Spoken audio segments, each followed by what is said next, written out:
My name's Lars, and I'm happy to present you my Lion Guide. The Lion Clan is a Southern Kingdom clan with a strong focus on military. It is arguably the strongest military clan right now. You don't rely on coins for your army, as your clan can use faith to convert subjects into warband. Zones with military camps gain +1 livability, +2 once the camp is upgraded. Killing a foe generates faith if Northgard takes part in the fight. After reaching religious possessions, the feast costs 3% less for each acquired knowledge and vow. And each military camp in a zone with prosperity gives a 5% attack bonus to the associated units. After reaching Rise of the 12 Peers, with 500 fame, you can evolve monks into paladins, for cost and faith. Paladins can be assigned a relic and carry it with them, including into enemy territory. These relics do not require a building slot. The Lion Clan is pretty independent and can self-clear as well as feast, but it doesn't really want to scout that much since every villager has its use, especially in the early game. Also, contrary to Stoat, the Lion is not reliant on mining the second stone and second iron. Especially after the patch, with more sheep, Lion is a great clan, because it's very likely that you have sheep in your first circle now. The only real weakness of the clan is its enormous flexibility. Being flexible is not a weakness per se, but you can easily lose direction if you play the Lion and you don't know what you're doing. This guide, I'll show you how I pilot the Lion. I'll present you build orders for 801, 802 and 803 respectively. Let's start. Our goal in the first year is to get this juicy 8 livability food tile. We need to clear a stone and a food tile in order to do that, and we need to mine enough stone to upgrade our food building. In this case, my runestone is on my food source, so I want to use another food source for my food tile.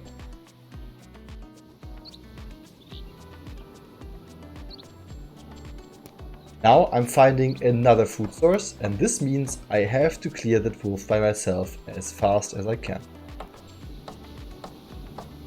I would have liked to build my first sentry camp on my food tile, but that was not possible here.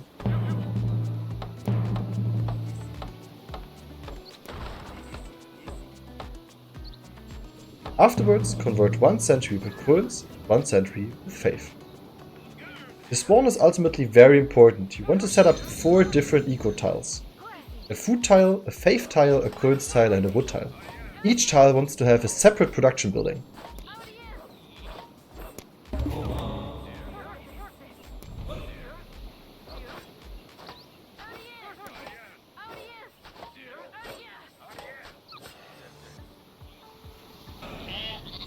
Build your woodcutter as soon as you hit the lower sharp axis, followed by the stone mine if you hit the lower mining efficiency.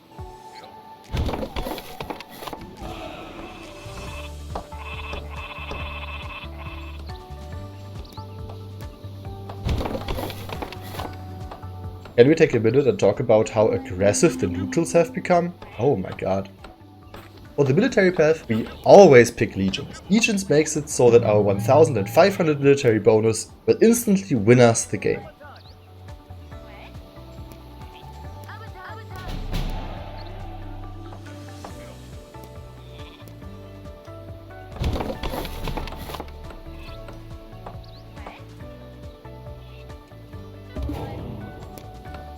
I'll give you a very secret tip of mine. If you have farmers and you upgraded your farm building, your foraging post, to a farmstead, you can select all your farmers, press X immediately, and the farmers will work immediately. This does not work for fish and deer tiles though, so watch out for that.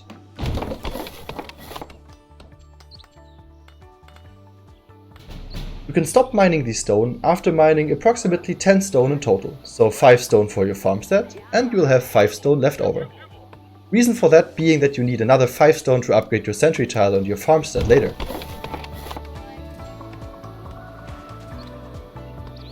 Your 8 livability food tile looks like this. You need a tavern, an upgraded war camp, and you have to upgrade your tile. First you want to build a tavern and you want to upgrade your tile.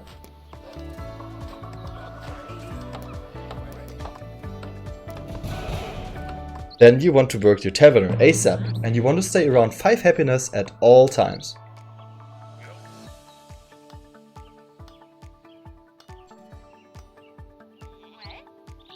After upgrading the tile and building a tavern, you now want to build a sentry camp. You can see that I like the coins now, so guess what I will do?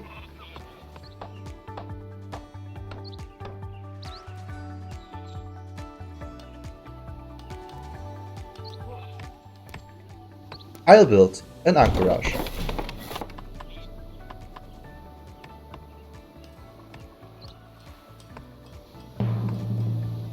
Start mining the rest of the stone in winter and work your anchorage. Pick Emporia to upgrade your anchorage for free and select the option to bring resources back. Once you have enough coins, upgrade your sentry camp. This game I'm going for champions, as champions with deflect are the best units for Lion in the game mode 3v3. After placing your anchorage and getting your food tile to 8 livability, you want to build a monastery.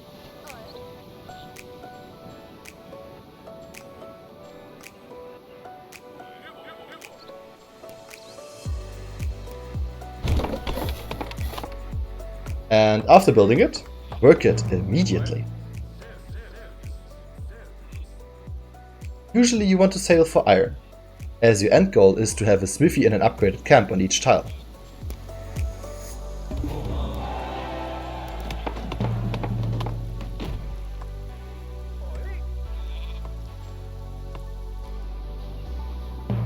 Now I'll try to get my faith tile to 8 livability. It's fine to upgrade a house sometimes.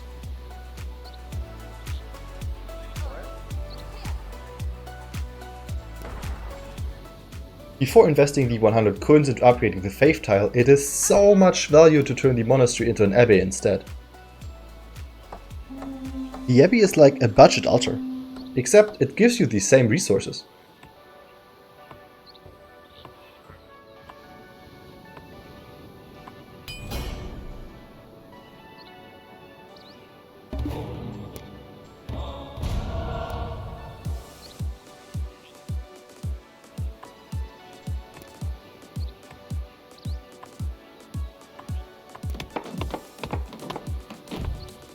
After upgrading the abbey, I want to get 8 livability on my faith tile. The neutrals have been kinda rough these games, not gonna lie. I got Spectrals into Reds into Blizzard later on, so if I can do it this game with all these different events, I'm sure you can do it if the events are better for you.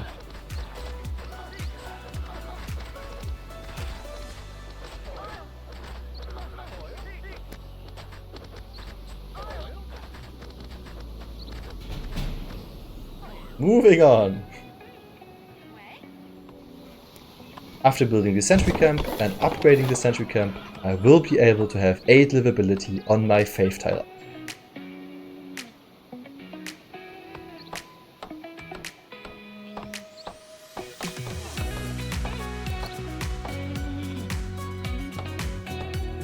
I'm destroying the tavern now, because I need a smithy on my camp tile. You have to have smithies on every single war camp tile in order to make good use of steelwork and your 200 fame bonus.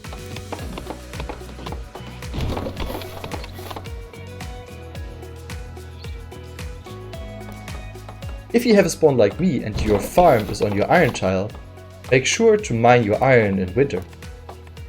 If you aim for 802, you can skip feeling safe and go for steelwork instead to have a bigger convert. But feeling safe is just so much value as you have so many upgraded war camps anyway.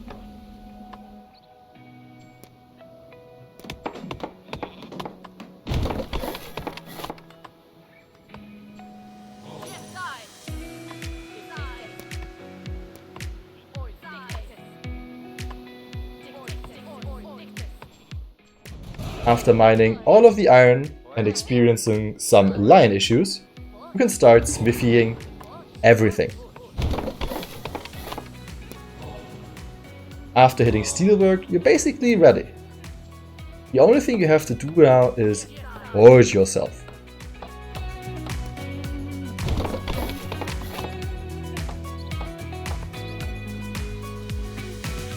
By the way, Marchfield will increase the chance of military effects triggering from 10% to 15%.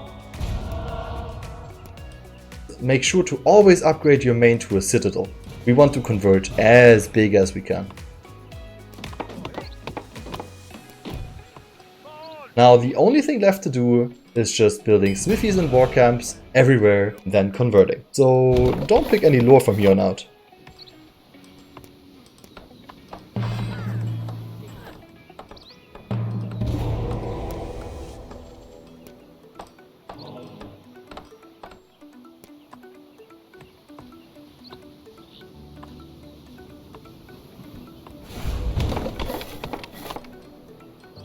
But if you don't want to convert in 802 and you go for the Holy Fire 803 build, you can pick Miraculous Healing. In order to go for the 803 build, you have to build a second monastery in order to turn it into a reliquary later.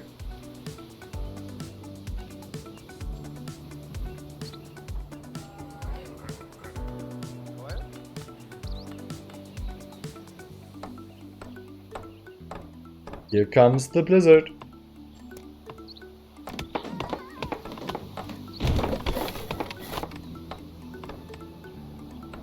So usually I would have loved to forge the Holy Fire Relic ASAP, but you have to respect the blizzard.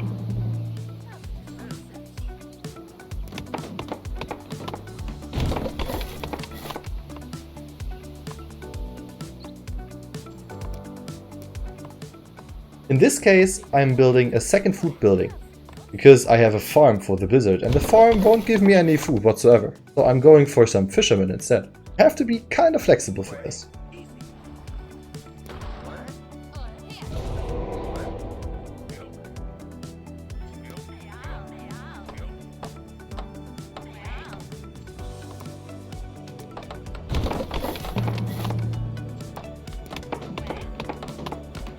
Once you reach 803 and you were able to forge the relic, this is your game ender. You can now convert big, you can sustain the warband, and feasting with this relic for wood will just straight up win you games.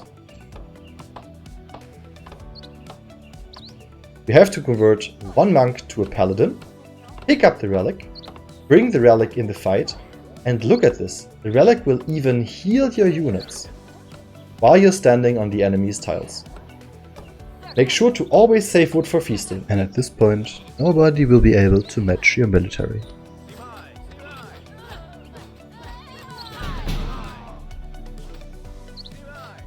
As a bonus, I'm bringing you a second build order for the same spawn. This time around it's going to be the 801 build order. Now the 800 goals are a little bit different. We don't really care about getting 8 livability on our food tile ASAP, but we want to have 8 livability on our Krön's tile instead. So if you've got a runestone on your coast, make sure to build your anchorage there. This time around we're skipping sharp axes, we're going straight into Emporia instead. Reason being that we don't have that much faith this time around.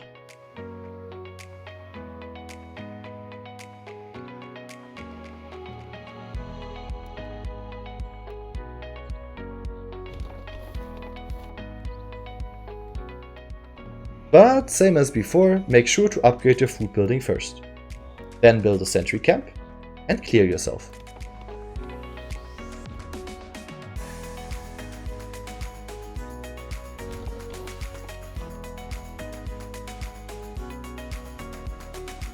As this build doesn't really want to build a monastery, we have to be very careful with the lore we pick. So we convert 2 sentries with coins this time. Faith is just way too precious.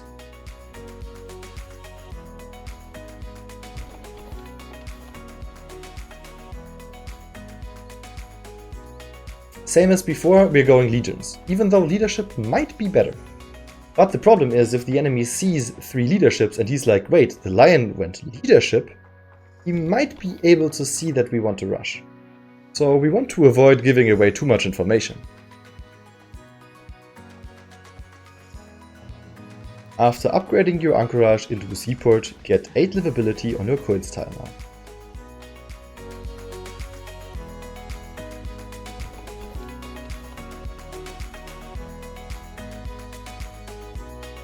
I really like to go carpentry here, as this reduces your upkeep of upgraded buildings, but skipping it and going straight into weaponsmith works as well.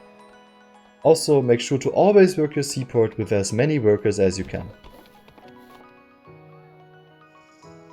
For Ada 1, you want to recruit your Hildegard, you want to convert as many as you can, and you want to forge. By the way, if you like this guide and you like what I'm doing, feel free to subscribe to my channel and like this video, because that way I can keep doing these kinds of videos.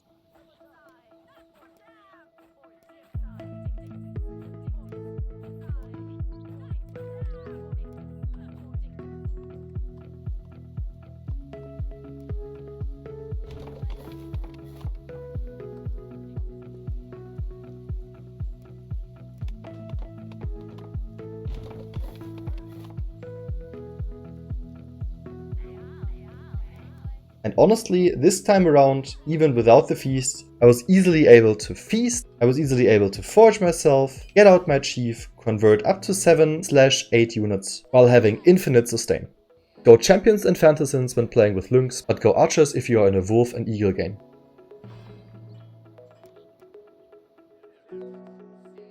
If you're rushing, I'd highly recommend archers. This kind of lion army in Ada 1 will catch a lot of people off guard. That's it, now you know how to lion. Thank you for watching and take care.